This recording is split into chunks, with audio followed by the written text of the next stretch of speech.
Big TV digital exclusive breaking news చూస్తున్నాం. అఘోరికి సంబంధించినటువంటి వార్త బ్రేకింగ్ అందుతోంది మనకు.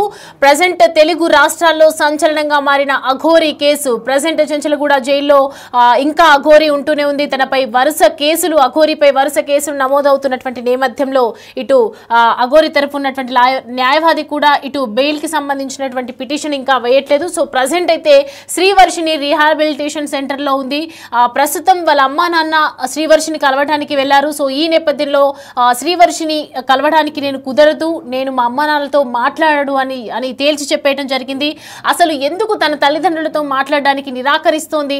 రిహాబిలిటేషన్ సెంటర్కి ఇక్కడనే ఉండిపోతాను, నేను ఎక్కడికి రాను, అఘోరి బయటకు వచ్చే వరకు నేను ఎక్కడికి రాను అని చెప్పి తేల్చి చెప్పేస్తున్నటువంటి సిచ్యువేషన్ కనిపిస్తోంది. సో ప్రజెంట్ మనం దానికి సంబంధించి విజువల్స్ కూడా చూస్తున్నాం. వర్షినికి సంబంధించి ఇటు అఘోరికి సంబంధించినటువంటి పోస్ట్ కూడా మనం చూస్తున్నాం. ప్రజెంట్ అయితే ఇంకా రీహాబిలిటేషన్ సెంటర్లోనే ఉంది శ్రీవర్షిని.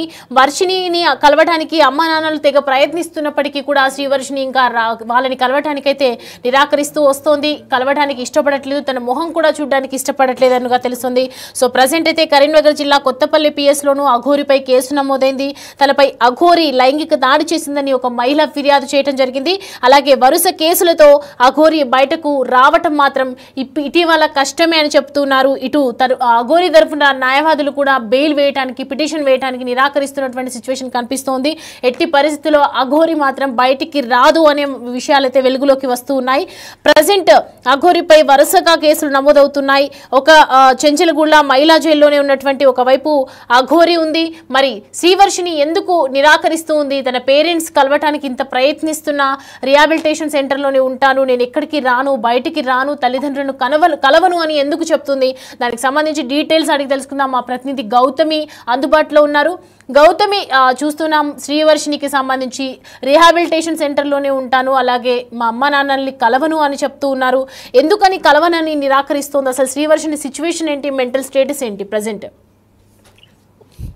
రైట్ సౌమ్య, అయితే ప్రెజెంట్ మనం కనుక చూసుకున్నట్లయితే అందరూ కూడా శ్రీనివాస జైల్లో ఉన్న తర్వాత అసలు వర్షిని ఇక్కడ ఉంది, వర్షిని వాళ్ళ పేరెంట్స్ ఇంటికి తీసుకువెళ్ళారా లేదా అనుకున్న టైంలోనే ఇప్పటికీ కూడా నార్సింగ్ దగ్గర ఉన్న రిహాబ్ సెంటర్ లోనైతే తను పెట్టడం కూడా జరిగింది.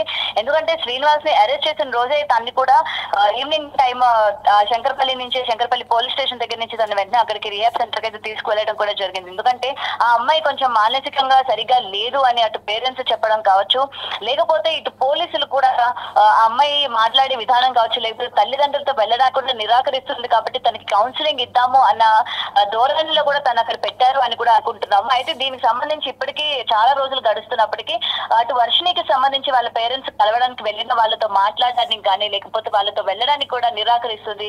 ముఖ్యంగా ఇక్కడ చెప్పాలంటే తనకి శ్రీనివాసే కావాలి, అండ్ నేను శ్రీనివాస్ తోనే ఉంటాను, శ్రీనివాస్ జైల్లో ఉంటాను, నేను కూడా అక్కడే ఉంటాను తప్ప నేను ఇక్కడ నుంచి నా తల్లిదండ్రుల దగ్గర కూడా నేను వెళ్ళను, వాళ్ళని నా దగ్గరికి రావద్దని చెప్పండి అని చెప్పి కూడా తన కరాఖండిగా చెప్పిన పరిస్థితి కనిపిస్తుంది సౌమ్య.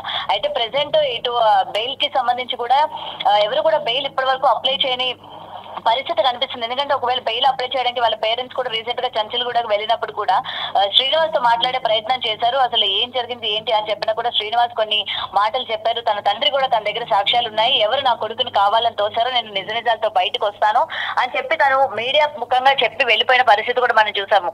అయితే ఇప్పటి వరకు కూడా బెయిల్ అన్నది రాలేదు. ఈ బెయిల్ రాకపోగా ఒక కేసు తర్వాత మరొక కేసు అన్నట్టు ఇటు శ్రీనివాస్ పైన కేసులు నమోదవడం కూడా మనం చూస్తూ ఉన్నాము. అటు కరీంనగర్ లో కావచ్చు అమ్మాయిని లైంగికంగా వాడుకున్నారని, అలాగే ముట్టరాని చుట్టూ అంతా కూడా ముట్టాడు అని చెప్పి కూడా తను ఆ ఎఫ్ఐఆర్ కేసులో మొత్తం కూడా తను రాసుకొస్తూ ఉన్న పరిస్థితి కనిపిస్తుంది. మరి ఇటు తిను బయటికి రావడమే కాకుండా ఇలాంటి ఆల్టర్నేటివ్ కేసెస్ కూడా ఇంకా తన పైన నమోదు అవడం వెనక ఇంకా శ్రీనివాస్ బయటకు వచ్చే అవకాశాలు లేవు అని కూడా ఇప్పటికే కరాఖండిగా చెప్తున్నారు. మరి బెయిల్ కి ఒకవేళ అప్లై చేసినా సరే తన వైపు గట్టిగా వాదించే న్యాయవాది కూడా లేకపోవడం ఇందుకు ప్రధానమైన కారణంగా కూడా మనకి ఇక్కడ కనిపిస్తుంది. ఇటు వర్షిని కూడా రీసెంట్ గా మనకి అందుతున్న సమాచారం ఏంటంటే శ్రీనివాస్ పేరెంట్స్ కూడా వర్షిని దగ్గరికి వెళ్ళారు, వర్షతో మాట్లాడారు అని కూడా తెలుస్తుంది. మరి అయితే ఎందుకు మాట్లాడారు, ఏం మాట్లాడారు, అసలు అమ్మాయిని తనతో పాటు తీసుకువెళ్ళాలనుకుంటున్నారా లేదా అన్న విషయాలు అయితే ఇంకా తెలియాల్సింది. ప్రెసెంట్ వాళ్ళ పేరెంట్స్ కనుక ఆ రోజు మీడియా ముఖంగా కూడా అడిగాము మనము, ఎందుకంటే మీరు వర్షిని పెళ్లి చేసుకున్నప్పుడు మీరు ఉన్నారా, వర్షిని ఇంటికి తీసుకొచ్చానని చెప్పాడు కాబట్టి మీరు ఉన్నారా అని అడిగితే వాళ్ళిద్దరు పెళ్లి చేసుకున్న సంగతి మాకు తెలియదు, ఆ అమ్మాయి ఎవరో కూడా నాకు తెలియదు అని చెప్పి కూడా శ్రీనివాస్ కుటుంబ సభ్యులైతే మీడియా ముఖంగా చెప్పడం కూడా జరిగింది. మరి ఇటు వర్షిని ఎందుకు ఈ విధంగా మాట్లాడుతుంది, అసలు ఎక్కడికి కూడా తను వెళ్ళడానికి ఇష్టం చూపించట్లేదు. రీసెంట్ గా కూడా ఒక మనిషిని నేను కలుస్తాను అని కూడా చెప్తూ ఉన్నారు. త్వరలో ఇంకొక 2 రోజుల్లో ఆ మనిషిని అయితే కలుస్తాను అనేది చెప్పడం జరిగింది. ఎందుకంటే ఆ మనిషి ఎవరు ఏంటన్నది ఇప్పటికే బయటికి చెప్పడం ఇష్టం లేక ఆ మనిషి ఇప్పటి వరకు బయటికి రావడం కూడా జరగలేదు. మరి ఆ మనిషిని ఎందుకు కలుస్తాననింది, అసలు ఏం మాట్లాడాలనుకుంటుంది, తను ఆ రిహాబ్ సెంటర్ లోనే ఎందుకు ఉండాలనుకుంటుంది, మళ్ళీ ఇప్పటి వరకు కూడా అటు వర్షిని పేరెంట్స్ కానీ ఎవరు కూడా తను చూసే ప్రయత్నం కానీ లేకపోతే తనకి నచ్చజెప్పి ఇంటికి తీసుకువెళ్లే ప్రయత్నం కూడా ఎవరు చేయలేదు Soumya. Right Gautami, thanks for the updates. Right, చూస్తున్నాం కదా ప్రజెంట్ అయితే అఘోరికి సంబంధించినటువంటి వార్త హల్చల్ చేస్తుందని చెప్పొచ్చు. ఒక అఘోరికి ఒకవైపు దానిని టెస్ట్ చేయడం జరిగింది, తను అడిది కాదు మొగది అని చెప్పి కొన్ని టెస్టుల్లో కూడా తేలిపోవడం జరిగింది. సో ప్రజెంట్ ఎవరిని కలవను అని చెప్తుంది శ్రీవర్షిని.